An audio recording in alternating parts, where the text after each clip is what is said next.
भारतीय लोकतंत्र ये सिर्फ वोटिंग और सरकार बनाने तक ही सीमित नहीं है। इसके अंदर एक बहुत ही कॉम्प्लेक्स सिक्योरिटी सिस्टम काम करता है और ये सिस्टम है हमारी संसद। अब संसद को सिर्फ कानून बनाने की जगह मत समझिए। सोचिए ये एक तरह की हाई सिक्योरिटी बिल्डिंग है जिसके दरवाजे अलग अलग चाबियों से खुलते हैं और ये चाबियां हैं अलग अलग तरह के बहुमत। हाँ, तो इसी मेटाफोर को आगे बढ़ाते हैं। मान लीजिए हमारी संसद एक बहुत ही खास बिल्डिंग है। अब इस बिल्डिंग में कुछ दरवाजे तो हैं जो एक सिंपल मामूली सी चाबी से खुल जाते हैं, लेकिन जो सबसे कीमती चीज है यानी हमारे संविधान की तिजोरी, उसे खोलने के लिए तो भाई फिंगरप्रिंट्स और रेटिनल स्कैन्स दोनों की जरूरत पड़ती है। यही चाबियां और ये बायोमेट्रिक स्कैन असल में और कुछ नहीं बल्कि संसद में इस्तेमाल होने वाले अलग अलग तरह के बहुमत हैं। तो ये पूरा मामला सिर्फ 50% से ज्यादा का नहीं है, ये उससे कहीं ज्यादा गहरा है। इसे हम एक कैलिब्रेटेड डिफिकल्टी वाला सिस्टम कह सकते हैं, मतलब एक सोची समझी व्यवस्था। हमारे संविधान बनाने वालों ने इसे बहुत सोच समझकर डिजाइन किया था। मकसद क्या था? मकसद था एक परफेक्ट बैलेंस बनाना। एक तरफ सरकार के रोजमर्रा के काम आसानी से चलते रहें और दूसरी तरफ हमारे संविधान की जो नींव है वो पूरी तरह से सुरक्षित रहे। तो फिर देर किस बात की, चलिए इस बिल्डिंग के दरवाजों को एक एक करके खोल कर देखते हैं। शुरुआत उन 3 चाबियों से करते हैं जो रोज के कामकाज में सबसे ज्यादा इस्तेमाल होती हैं। तो सबसे पहली और सबसे कॉमन चाबी है साधारण बहुमत या सिंपल मेजॉरिटी। ये समझिए कि लोकतंत्र की गाड़ी का इंजन ऑयल है। इसके बिना गाड़ी आगे नहीं बढ़ सकती। इसकी डेफिनेशन भी एकदम सीधी है। सदन में जितने सदस्य मौजूद हैं और वोट कर रहे हैं उनका 50% से ज्यादा। जितने भी ऑर्डिनरी बिल्स हैं, मनी बिल्स हैं, वो सब इसी चाबी से पास होते हैं ताकि देश का काम रुके नहीं। लेकिन रुकिए, क्या ये थोड़ा खतरनाक नहीं लगता? जरा सोचकर देखिए। मान लीजिए किसी दिन लोकसभा में 543 में से सिर्फ 100 सांसद ही आए हैं, तो इसका मतलब क्या ये हुआ कि सिर्फ 51 लोग मिलकर पूरे देश के लिए कानून पास कर सकते हैं? ये सवाल सोचने वाला है। और देखिए, यहीं पर इसका असली ट्रेड ऑफ सामने आता है। मतलब सिक्के के 2 पहलू हैं। एक तरफ इसी सिंपल मेजॉरिटी की वजह से सरकार हर दिन सदन के प्रति जवाबदेह बनी रहती है। जो नो कॉन्फिडेंस मोशन होता है वो भी इसी से पास होता है, जिससे सरकार हमेशा ऑन इट्स टोज रहती है। लेकिन दूसरी तरफ ये अस्थिरता यानी इंस्टेबिलिटी का खतरा भी पैदा करता है। अगर पार्टी के सांसद ही कम आए तो सरकार गिर भी सकती है। अच्छा, अब आते हैं दूसरी चाबी पर जो थोड़ी ज्यादा मजबूत है, पूर्ण बहुमत यानी एब्सोल्यूट मेजॉरिटी। यहां पर खेल बदल जाता है। यहां गिनती इस बात से नहीं होती कि कितने लोग सदन में आए हैं, नहीं, यहां गिनती होती है सदन की कुल स्ट्रेंथ से। जैसे लोकसभा की कुल सीटें हैं 543, तो एब्सोल्यूट मेजॉरिटी का जादुई आंकड़ा हमेशा ऑलवेज 272 ही रहेगा, चाहे उस दिन सदन में 100 लोग आए हों या 500। अब इंटरेस्टिंग बात यह है कि एब्सोल्यूट मेजॉरिटी का इस्तेमाल अक्सर अकेले नहीं होता। इसे आप एक फाउंडेशन स्टोन या नींव का पत्थर समझिए। ये एक तरह का सेफ्टी चेक है। ये पक्का करता है कि कोई भी बड़ा फैसला सिर्फ मुट्ठी भर लोगों की मौजूदगी में ना ले लिया जाए। असल में ये आगे आने वाले ज्यादा मुश्किल तालों के लिए एक जरूरी शर्त की तरह काम करता है। अच्छा, एक और सिचुएशन सोचते हैं। क्या होगा अगर कुछ सीटें खाली हों, मतलब किसी सदस्य के निधन या इस्तीफे की वजह से? यहीं पर हमारी तीसरी चाबी यानी इफेक्टिव मेजॉरिटी काम आती है। इसकी परिभाषा है सदन की उस समय की इफेक्टिव स्ट्रेंथ के 50% से ज्यादा। इसे समझना ना बहुत सिंपल है। चलिए एक एग्जाम्पल लेते हैं।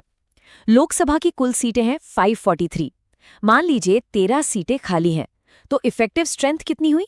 543 - 13 यानी 530। तो बहुमत का आंकड़ा होगा इसका 50% से ज्यादा यानी 266। इसका इस्तेमाल उपराष्ट्रपति या स्पीकर को हटाने जैसे बहुत जरूरी प्रस्तावों के लिए होता है। और इसके पीछे लॉजिक भी बड़ा सीधा है। लॉजिक ये है कि हटाने का फैसला वही लोग करें जो उस समय सदन के असली एक्टिव सदस्य हैं। तो ठीक है, हमने रोजमर्रा वाली चाबियां तो देख लीं। अब वक्त है उस हाई सिक्योरिटी वोल्ट की तरफ चलने का जहां देश का सबसे जरूरी दस्तावेज रखा है, हमारा संविधान।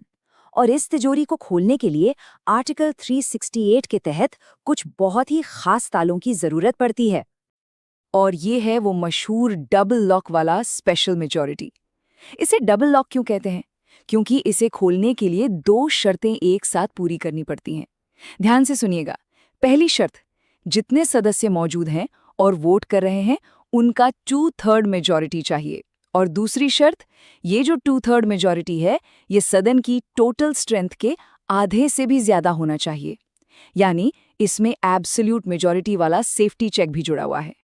अब सवाल उठता है, भाई दो शर्तों की क्या जरूरत थी?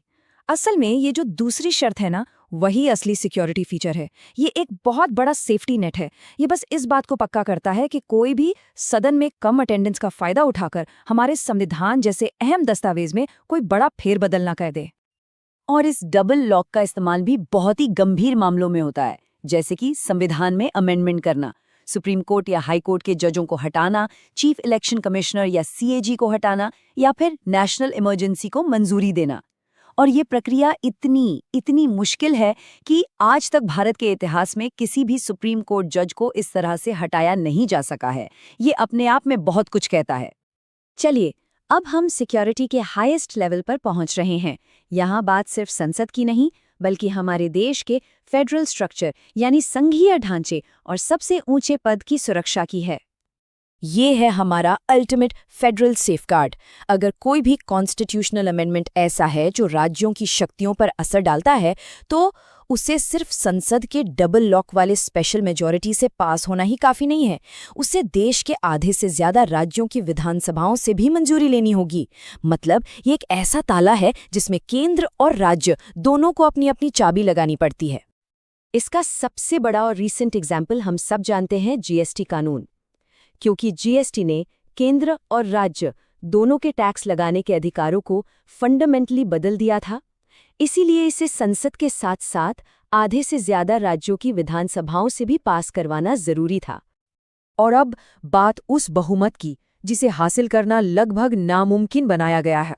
ये है राष्ट्रपति पर महाभियोग यानी इम्पीचमेंट चलाने के लिए आर्टिकल 61 में दिया गया बहुमत। इसकी परिभाषा सुनिए, सदन की कुल सदस्य संख्या का 2/3 बहुमत। यहाँ एक बहुत जरूरी बात पर ध्यान दीजिए, यहाँ प्रेजेंट एंड वोटिंग का कोई चक्कर नहीं है। यहाँ चाहिए टोटल स्ट्रेंथ का 2/3। अगर हम लोकसभा की बात करें तो ये आंकड़ा बनता है 362।